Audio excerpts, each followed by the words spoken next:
Good morning. My name is Pam Rochell, and I will be giving my persuasive speech on private schools versus public schools. Private schools versus public schools is a topic that is discussed frequently in America. Parents want to make sure that their children are getting the best education. It is assumed that private schools are superior over public schools due to the tuition price and the prestige.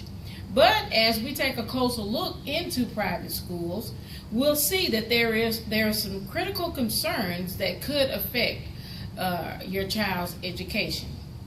First, we'll discuss the foundation of a private school system. Most private schools cost money to attend. Money for private schools operation is normally way less than public schools, because private schools are not state funded. They usually cannot compete with the public schools. For an example, teacher salaries are often less. Bus transportation may not be provided for students. Less money for extracurricular activities such as band, art, football, basketball, choirs, and etc. Some concerns that arise due to the lack of funds at private schools are technology and the classroom supplies, such as new textbooks and computers may be limited. Whereas public schools, they have special budgets for these types of things. The state usually supplies new textbooks to the public schools as the old textbooks are outdated. Programs such as band and choir and sports may be cut due to not having the funds to support them. Research shows that programs such as music and sports are a creative outlet for students to express themselves.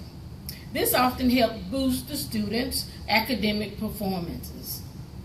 Now that we know a little bit about the basics of public schools funding, let's take a look at some of the differences in public school policy versus private schools.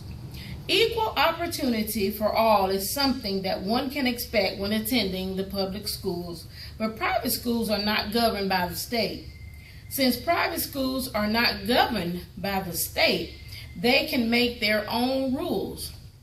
And what I mean by that is sometimes they don't have to accept all students. They can reject students due to disabilities.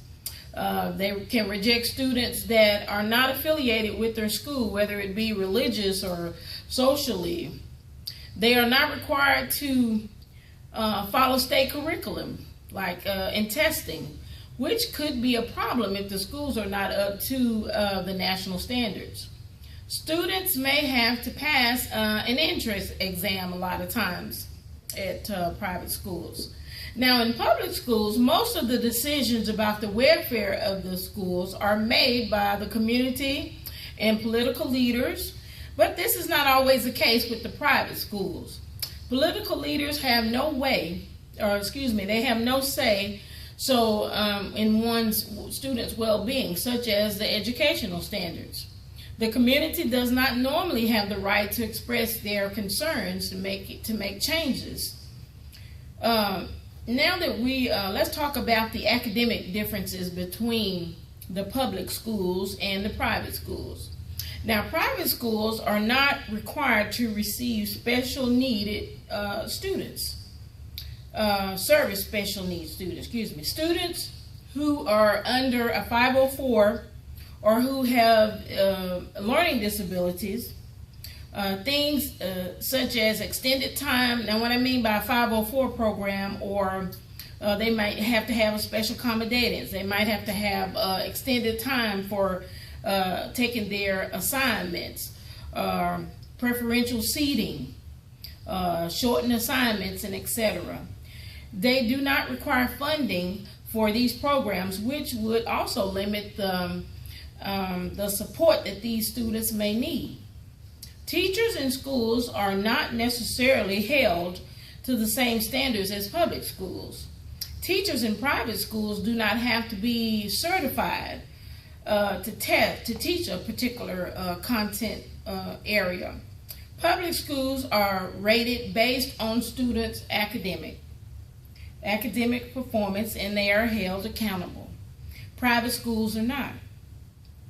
There is less diverse choices for curriculums in the private sector of education. Now, by now, I hope you can see some misconceptions about private schools.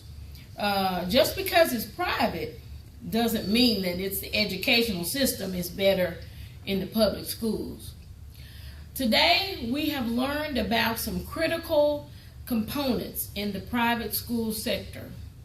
It is important to research and to study about the different services that are offered in any schools.